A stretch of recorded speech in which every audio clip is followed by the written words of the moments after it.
حضرت ابو سعید رضی اللہ تعالیٰ عنہ سرکار سے روایت کو نقل کیا گیا ہے۔ آپ سرکار فرماتے ہیں کہ میرے رسول اللہ صلی اللہ علیہ وسلم سرکار نے فرمایا، ایک مسلمان دوسرے مسلمان سے جب مصافحہ کرے تو دونوں ہاتھوں کی ہتھیلیاں ایک دوسرے ہتھیلی کے ساتھ مس ہونی چاہیے، اور یعنی انگلیوں کا ایک دوسرے انگلیوں کے ساتھ ملا دینا کافی نہیں ہے، بلکہ سنت یہ ہے کہ پہلے سلام کیا جائے، سلام کے بعد مصافحہ کیا جائے، اور مصافحہ کرنے سے انسانوں کے جب دونوں ہاتھوں کو حرکت دی جاتی ہے تو انسانوں کے گناہ جھڑ جاتے ہیں اور پاک و صاف ہو جاتے ہیں۔ تو یہ چھوٹی چھوٹی نیکیاں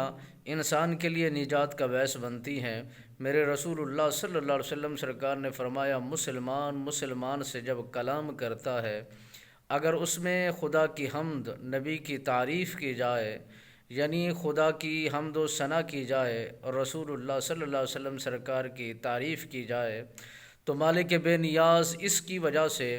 ان کی بے حساب مغفرت فرما دیتا ہے، ان کے درجات کو بلند کر دیتا ہے، ان کی بے حساب مغفرت کا اعلان کر دیتا ہے۔ وہ کریم رب ہے، مہربان رب ہے، اپنے بندوں پر رحم کرنے والا ہے۔ جب بندہ بندے پر رحم کرتا ہے، محبت کے جملوں سے ایک دوسرے کو نوازا جاتا ہے اور اللہ کی حمد کی جاتی ہے، جیسے کہا جاتا ہے الحمدللہ، سبحان اللہ، اللہ نے مجھے بہت اچھے حالت میں رکھا ہے، یہ خدا کی تعریف ہو جاتی ہے،